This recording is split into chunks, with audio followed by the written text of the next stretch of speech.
She was nothing short of dazzling to me. Or maybe blinding is a better word. Her eyes gleamed like the stars in the night sky. Her smile illuminated the world around her, like a flower blooming under the morning light. A flower that bloomed in the morning light. That was my first impression of her.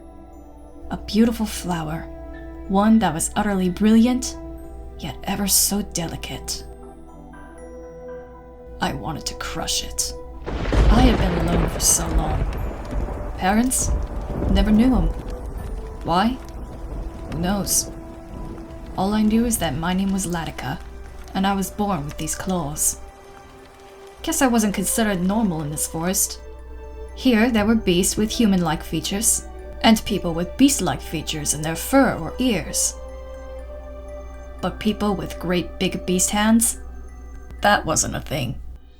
So I became an outcast. It seemed not only were my claws unnatural, but my strength as well.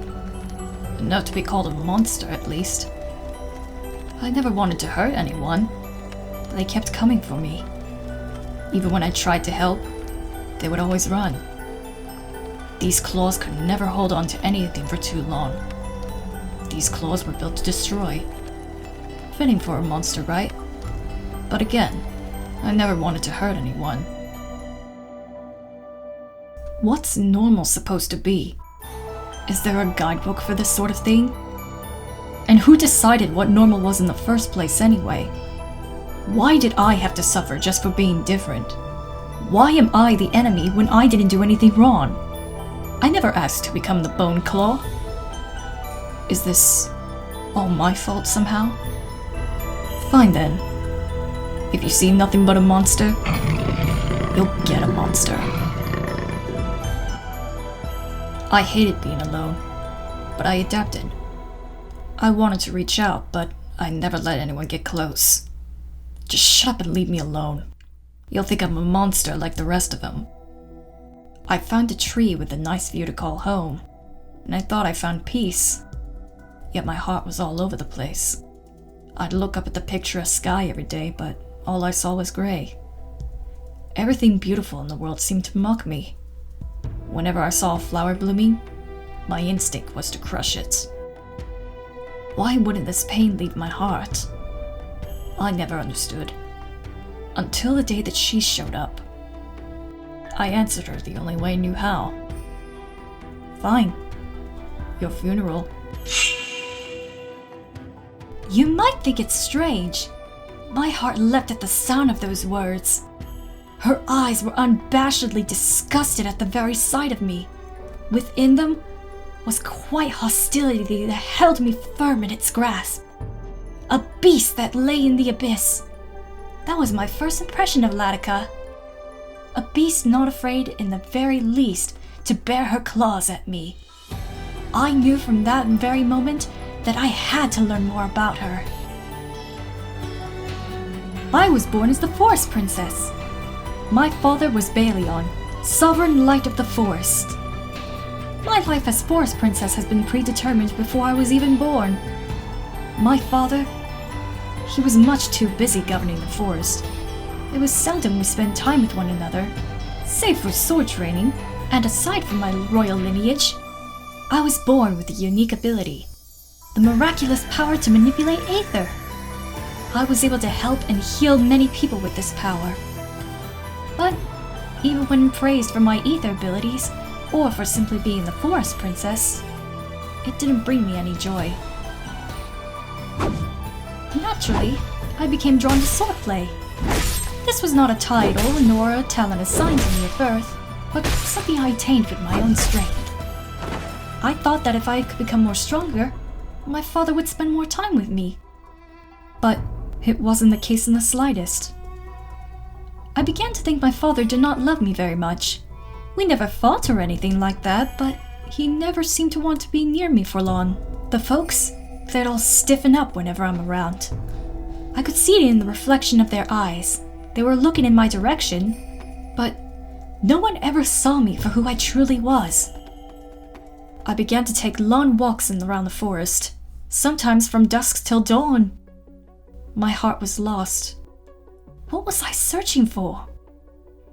It didn't matter how many times I tried. The response was always the same. Even when I reached out to others, no one would truly look my way. No one saw me for who I was. And then one day, I heard the rumors about her. Rather than fear, I felt a burning curiosity.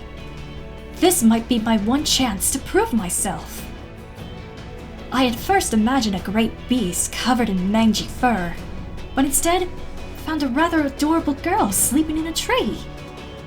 Her big, white, fluffy paws were conspicuous enough, but I was transfixed on her sleeping face.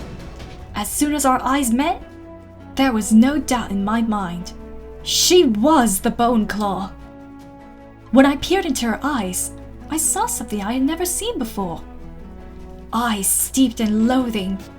She didn't care who I was. The title of the Forest Princess meant nothing to her. I saw a reflection of myself in her eyes. Nothing more, nothing less.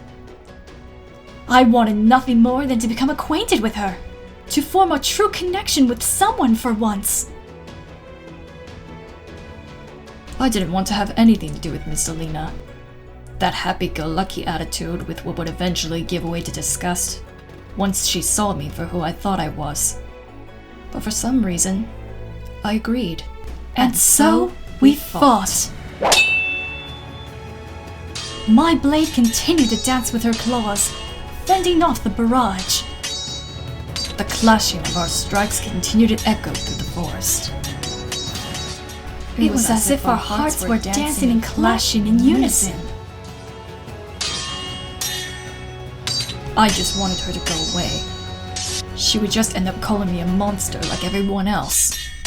I was already hated enough as it is, and I didn't need her making it worse. I never asked for this. I feel pain just like the rest of you. You wouldn't have any idea what it was like to be called the Boneclaw. Am I not allowed to live a peaceful life just because I'm different? Forest Princess this, Aether Healer that.